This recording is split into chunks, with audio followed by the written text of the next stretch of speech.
All right, boys and girls, gather around. It's story time. In 1985, during Michael Jordan's first season, Michael Jordan was selected to participate in the season showcase and became the 36th rookie to garner a selection. MJ was the 12th rookie to ever start in the game. They're thankful for the honor of being selected to the team. Jordan viewed this as an opportunity to showcase his skills among the top talents in the world. However, a group of players viewed MJ wearing his warm-up during the first night of the showcase, in addition to him wearing gold necklaces while competing, was an arrogant act. Isaiah. Several players decided they would freeze out MJ from the game. Jordan went on to score 7 points on 2 of 9 shooting, go 3 of 4 from the free throw line, grab 6 rebounds, and make 2 assists in 22 minutes of play.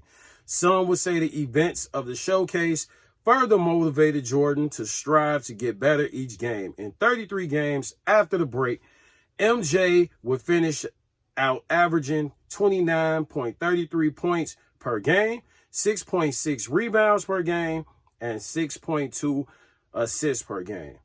In research for this collaboration, Trophy Room's founder, Marcus Jordan, asked MJ about this legend. While Trophy Room can neither confirm nor deny the historical validity of this rumor, the freeze-out remains a legend entangled with MJ's legacy forever. Welcome to the family, Trophy Room.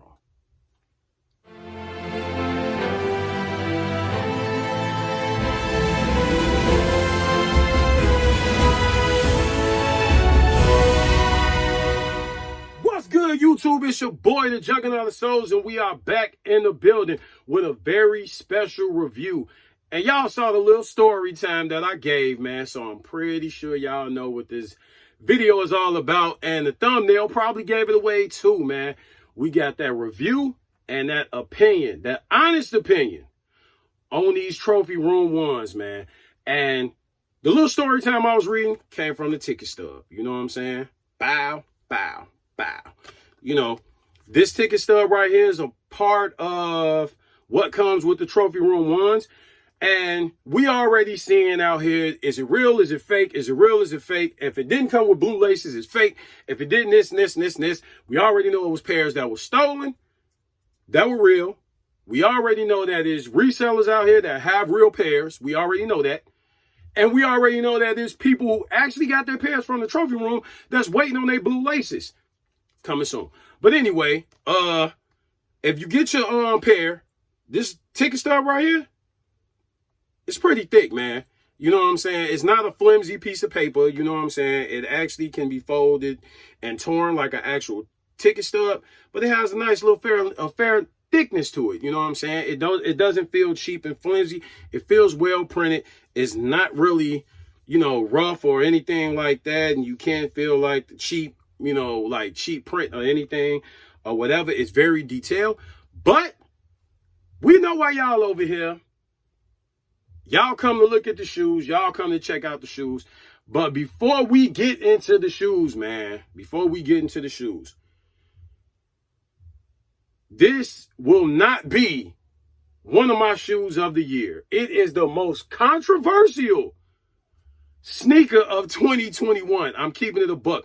Most people gonna hype it up. It's overly hyped. Yes, it is. But let's keep it a buck. We finna be honest over here. It is the most controversial shoe of 2021 over here. And I said it. You don't have to agree with me. You can think it's the best shoe of 2021 of 2021 or of all times for you in your opinion. We can talk about that in the comments below. But my opinion, it's the most controversial shoe of 2021. But we gonna get into that review, y'all, and that's the ticket stub right there. And bow, we finna get into it, y'all. All right, and before we get into the shoe, let's get into this ticket stub, man. This ticket stub is what I was actually reading for the boys and the girls, the ladies and the gentlemen. This is your ticket stub. As you can see in the light, it got a little shine to it, man, but it ain't shiny. It don't have no gloss overlay or anything like that or whatever. You shouldn't feel your print on your ticket stub. Now, a lot of people may not know where this ticket stub came from and may just think it's a trophy room ticket stub.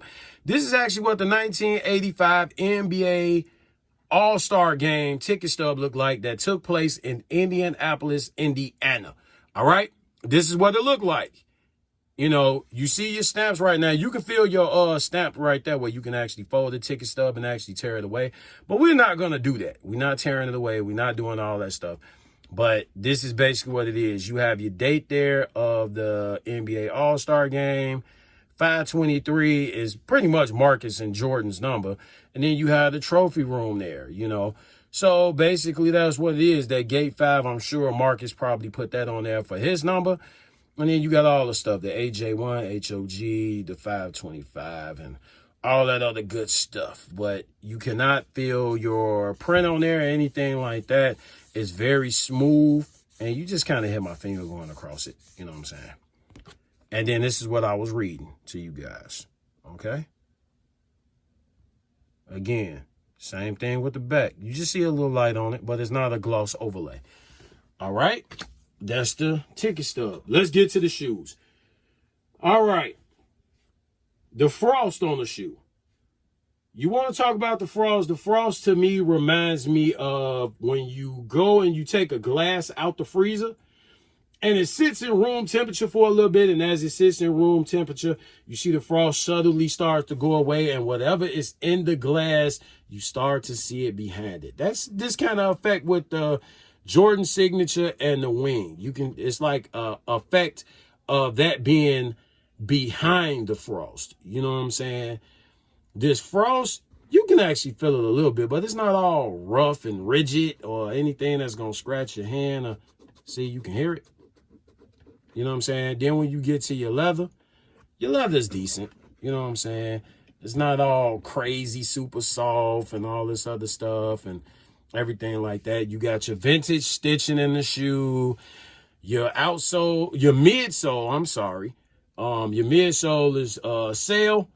And basically, your outsole is like this cream or milky white, and those stars, yeah, them stars are actually from the uniforms of the NBA All-Star Game of 1985. So, details or storyline to design of this shoe, man, fire. Y'all pretty much see the hourglass type vibe on these joints, you know what I'm saying? Which, I mean, don't get me wrong, a lot of fakes, they don't get that shape, man. You know what I'm saying? Unless I haven't seen them. But I don't deal with fake shoes and UAs and all that other stuff. Some people know better than I do. I don't. Let's talk about the rumor has it. The rumor has it in this, very nice. You see that? And I'll show you on both shoes. Very nice. And with the rumor has it, I have seen pairs where the stitching on the rumor has it is horrible. But as you can see, that's a fairly nice stitch job done in there, man. And, you know, it's kind of, you know, it's dope to have that in there. Rumor has it. Y'all know what the rumor was about, the freeze out game. So let's turn these joints around to that front side. Bow. All right. You got your black laces. Your black laces in here are not crossed, so make sure you check your pairs. If somebody tell you they got a pair for you and the laces all up here laced and it's crossed and everything like that, yeah, don't touch those shoes. You got your red and your white attached to the shoe. Now, let's talk about this blue lace thing.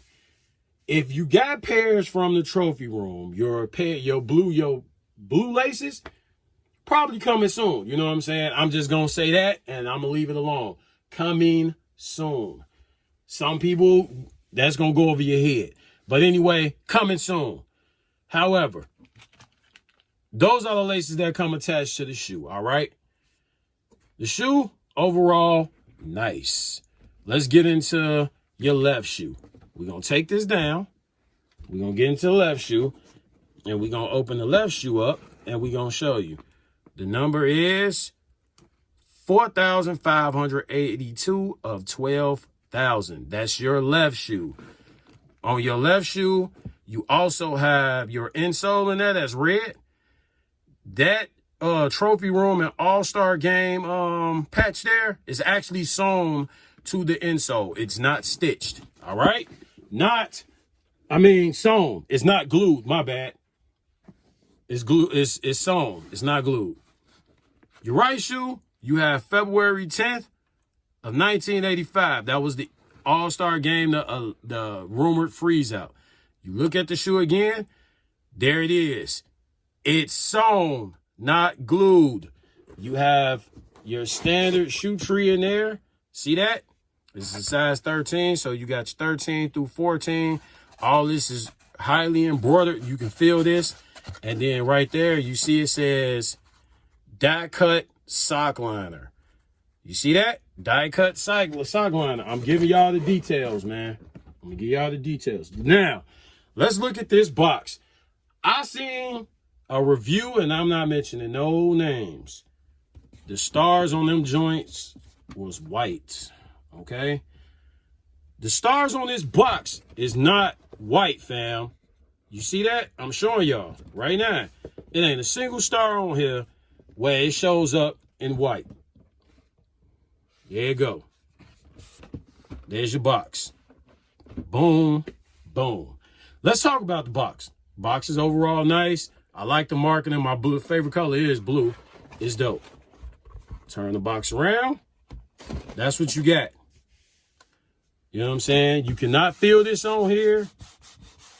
You cannot feel that print on there. You have a lot number there. And you have your trophy room logo and all that good stuff there. You know what I'm saying? You have swoosh over there in that corner. You have a Nike there in that corner. Then up here, of course, you got all these little cool, basically, that's the lid and I guess the specifications of the length and all that other cool stuff. You have two different types of paper in here. You see this? This is like a cream or sail color paper, and then it's white paper. All right? I will take it out the box for you to show you that, boom, it's nothing else in the box. All right?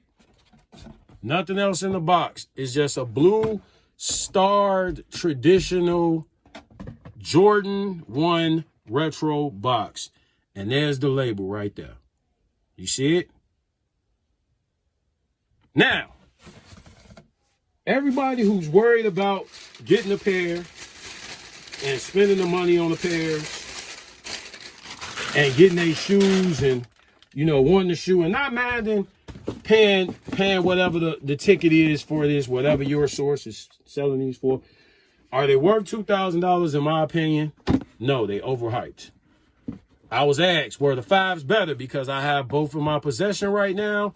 Were the fives better? Or was the ones better? The fives are better, and I'm going to tell you why.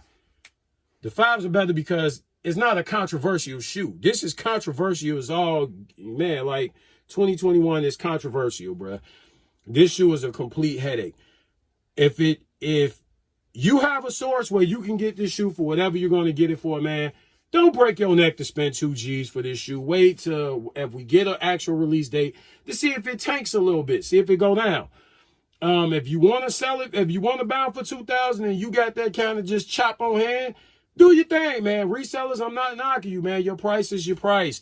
As my boy at Rain and Sneakers would say, my price is my price. Jamal, that's a good one, bro. But anyway, that's the shoe, y'all. You know, make sure you're checking your pair when you get them. And another little hint for y'all, if you haven't been doing so by now, I even do it with my shoes that come from sneakers. You can scan the QR code. I'm sure a lot of y'all know that, but you probably haven't tried it. You get your pair in the mail, you take your pictures, you look at them, and you say, oh, yeah, I got them. If you scan the QR code in the shoe, you should be prompted on a Nike website where you can actually sign in. And if you can sign in and update your profile and update your address and update your payment info and see your orders, then guess what? 10 times out of 10, you're golden. If you can't do that, then I don't know what to tell you, bro. You might want to go find that dude that sold you them joints or whoever sold you to him and tell him you want your money back because you went through and basically that QR code didn't show what it was supposed to show. It should give you an email, something similar to qr.nike.com or something other like that. And, you know, that's what you're going to see. That's the QR code. Another way to check, you know what I'm saying? The shoe is not cheaply made, man. It's decent material on the shoe overall. It's not flimsy. It's not, you know, all, you know, like when you got good bounce back on it. You know, it's not flimsy. It's not cheap and, you know, trashy. This is not feel all textured and rough and crazy. Like it's like it's almost like a film almost that's on the shoe. You know what I'm saying? So be mindful of all that when you looking at these shoes, man. Okay? Just be mindful of it, man. But these are Trophy Room 1s. I'm going to rate them at a 7.8 out of 10. Why? The controversy and the drama and all the nonsense behind the shoes of backdooring, reselling, the headache if they're releasing or not, the blue laces, all this. The shoe has really turned a lot of people off, man. A lot of people don't even want it no more. You know, I'm just going to keep it a buck. You got a lot of sneaker enthusiasts like, man, what's the next shoe? I'm straight. Collection purposes, yes, it's in a collection. You know what I'm saying? It will definitely be here. But as far as me to rock it and say, oh, look, I got the Trophy Room 1s, nah. I got other shoes that I'd rather have that I will rock and say, yep, look at me. I got those that you will have to ask. And that's me personally. Man, what are those? Like, I've never seen those. Then I can tell you where they came from. Those are not going to give this because they are all over the place. You know what I'm saying? They pretty much like a Jordan 1 in the store with a number to them. You know, and that's how I feel about them. They're overhyped. You know what I'm saying? They have a lot of controversy. They will not be in my top 10 of 2021. They will not be in my top Jordan 1 video at the end of this year because they're a controversial shoe, man. Like, this shoe is giving me a headache just talking about it. But we can talk about it in the comments below, man. Like I said, 7.8 out of 10 for me over here. And y'all let me know how y'all feel about the shoe. You know, are you still going to try to cop it? You done with the shoe overall, on to the next one. You're going to drop the $2,000 on it. You're going to wait to see if it releases and see if you can get a better price. Let me know in the comments, man. But y'all already see it. I had to bring it to y'all, man. The Trophy Room 1, slated to release. Who knows? Rumor has it, it might not release. Oh, y'all saw that? Rumor has it. But anyway, man, this is the Trophy Room 1. And let's end this video, y'all, man. Enough is enough. And as y'all seen in the B-roll, these are the Trophy Room 1s, man. They don't really have a release date. I mean, February 10th, to me, in my opinion, was a placeholder. If they drop on the 10th, they might. But they might not drop at all. They might just, man, you know, fade into non-existence, you know, whatever. But anyway, man, designed to the actual shoe and the concept, design the story, this shoe is fire, man. But the controversy, the backdooring or alleged backdooring, the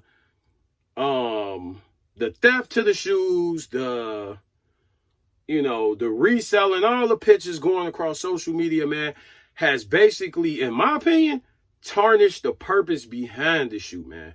I'm just gonna be honest. This is coming from somebody who basically loves sneakers, man. I love the sneaker culture. I am a part of the sneaker culture, man. So I'm gonna speak my piece, man. It's not cool. I mean, resellers, get your money. I'm not knocking your hustle, man. Pop off a cup, pop off shoes, you know what I'm saying, or whatever. I'm cool with that. So I don't want this video to come off as I hate resellers, because resellers, all this is resale. Any one of these you could have bought for retail, but guess what? Wherever you got it from, I'm going to be honest, they got it for a reduced rate and sold it to you for suggested retail. So if Nike sold it to them for $50 and you pay $124, $190 or whatever they sold it for, guess what? You pay resale. So I'm not knocking the hustle on the resellers, man. Y'all make y'all money, man. However you do it. You know, I don't agree with greed and gouging, but reselling, it is what it is, you know. And typically with the first person who ever say, I got 5,000, that's who sets the market. I'm just going to keep it a buck. Let's be honest. You know what I'm saying? This shoe up here was $1,000 before it released. Then once it released, everybody hated the leather on it. It went down. Now it's hovering between $600 and $700, depending on the pair. I paid retail for mine, but again, Foot Locker resold them to me. let's be honest, but man, we ain't trying. You know what I'm saying? It's just all about the knowledge of the thing. All that has killed the purpose and the storyline. It's tarnished the storyline behind the shoe, man. And the last two trophy room collabs, bro, the fives y'all see over my head right there. Dope storyline on those about the trophy room and the house and the design of them, man. That shoe was fire right there. And people hated that shoe and was like, oh, it's going to be a bust just like the rest of the trophy room shoes and this and this and this. But then a week later when they saw that it was $400, everybody wanted it. You know what I'm saying? Everybody wanted the shoe. I paid retail for mine, whatever. But again, that's resale, if you caught what I said earlier. But this is the shoe, man. You know what I'm saying? Dope shoe overall. I like the shoe, man. As y'all saw on the B-roll, man, pretty much broke it down. You know, the whole frosting, the whole outsole and everything like that. Broke it all down to you guys in the B-roll, man. And basically, let me know in the comments below how you feel about the shoe. Is it something that you going for? Do you feel like, you know, everything that's going on with the shoe has actually tarnished the image of the story and the shoe? Because that's the way I feel. You know, some people that true, real sneaker enthusiasts like, man, yeah, myself for the collection. Yeah, but I mean, it's only for the purpose. It's not, you know what I'm saying, the purpose in the story. It's not to put them on, really put them on feet and flaunt around like, hey, I got trophy room ones. Everybody got trophy room ones now. You know what I'm saying? But anyway, being honest, let me know how you feel in the comments below, man. Let's talk about it respectfully, man. And basically, y'all already know, man, this one got out of hand. I'm going to be honest. But we can talk about it. Like because it's free. Share because it's free. Comment because it's free. And subscribe because it's free. This is your boy, the Juggernaut of Souls, man. And right now I'm holding the most controversial shoe of 2021. It's been real, y'all. I'll holler at y'all, man.